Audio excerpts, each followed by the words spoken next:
Kia ora. Welcome back. It's been a while. Every time I think I'm going to get consistent with this, it just doesn't happen. It's currently school holidays and the kids are home and people keep waking up early, and I really need an office with a door that I can do this in without other people in the lounge. Anyway, I have been working on finishing off Gemini Blessed, which comes out next month. And alongside that, I've also been working on a grant application, which I submitted last week. They closed last week.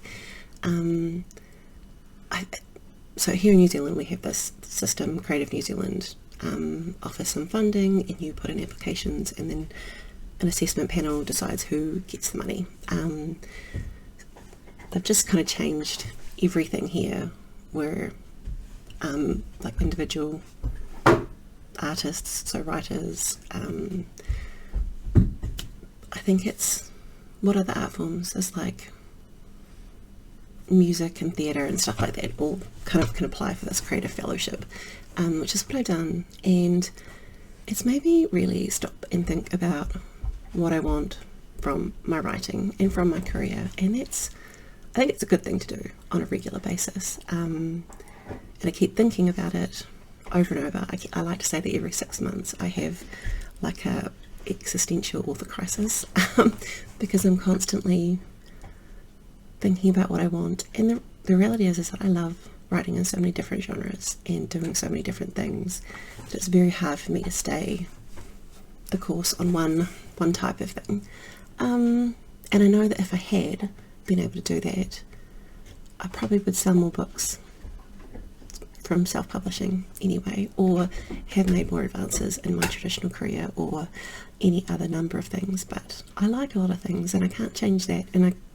it's just who I am as a person, so I have to embrace that and find ways to work within the systems that also align with who I am and what I love doing. So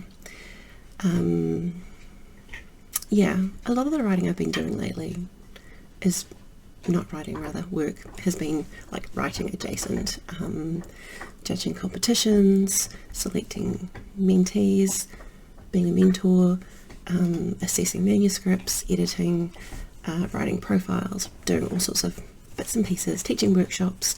Next month I'm having some appearances at a writers' festival, and the month after that I'm teaching another workshop, and so on and so forth. That's just something I do, but the reality is that all of that takes away time from the actual writing, which is what I want to be doing, and it also means that because of the limited time that I have to write, I don't get to write as deep as I want to, and there's so much that I want to explore at the moment. Just as an aside, like if you're in your early career as a writer, before you get an agent or a publisher, before you're self-published, enjoy, please. Make the most of that time, because it is agonizing waiting and hoping, but it's also this gorgeous phase full of potential. And once you publish, if you can hear the chomping in the background, the dog's eating a cow hoof. Sorry about that. But yeah, once you publish, you'll never really regain that feeling. It's so full of hope and just possibility. So, and that's not to say the possibilities disappear, because you can always change tack, but that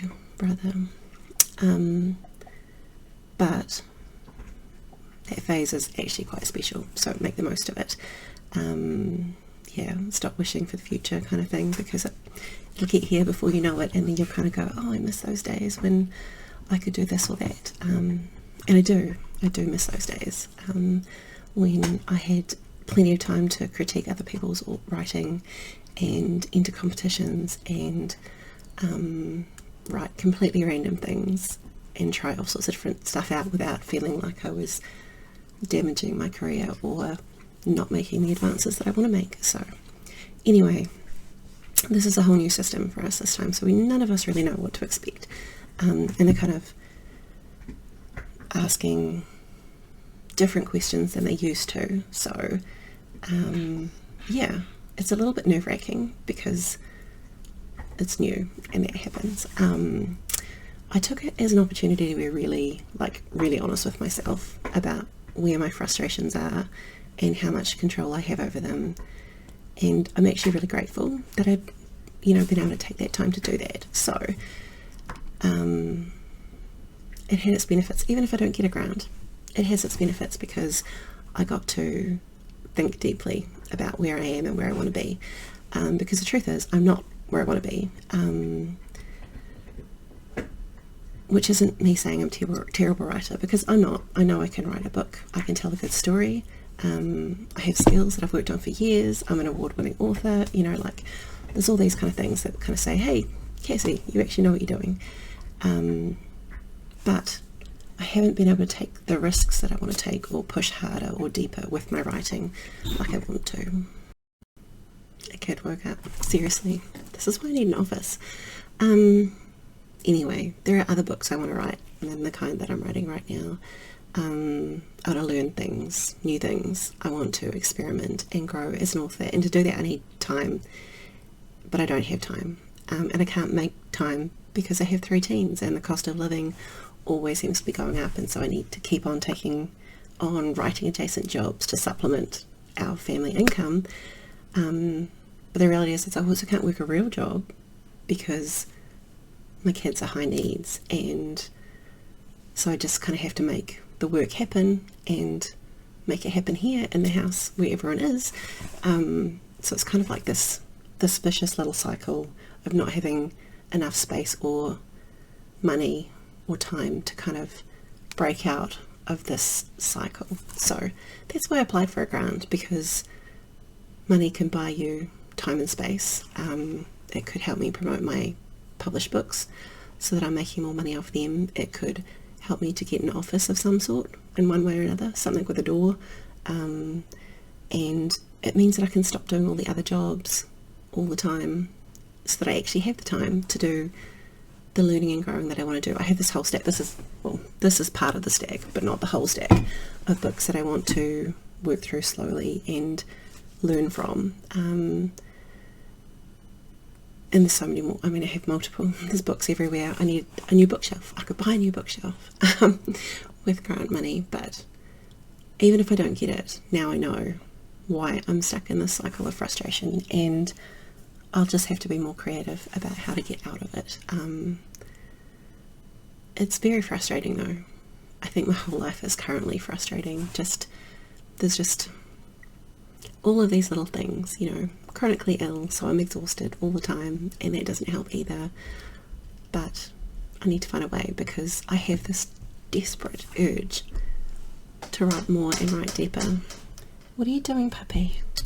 She thinks that the little dog, who's the older dog, has put something in her crate, and so she pulls out the blankets to make sure that Lulu hasn't hidden anything underneath it. She's a toad, is my puppy, who just turned 1 recently. I probably should put some clips in of her. She's beautiful. Anyway, I'm going to go before the kid comes back. I'm going to finish Human Eye Blessed, and I'm going to publish it, and then I'm going to figure out what the hell comes next, because I don't have a plan, and that's quite exciting. So anyway, I'll catch you next time. I hope you're well. Like and subscribe, all those things. Yeah, bye.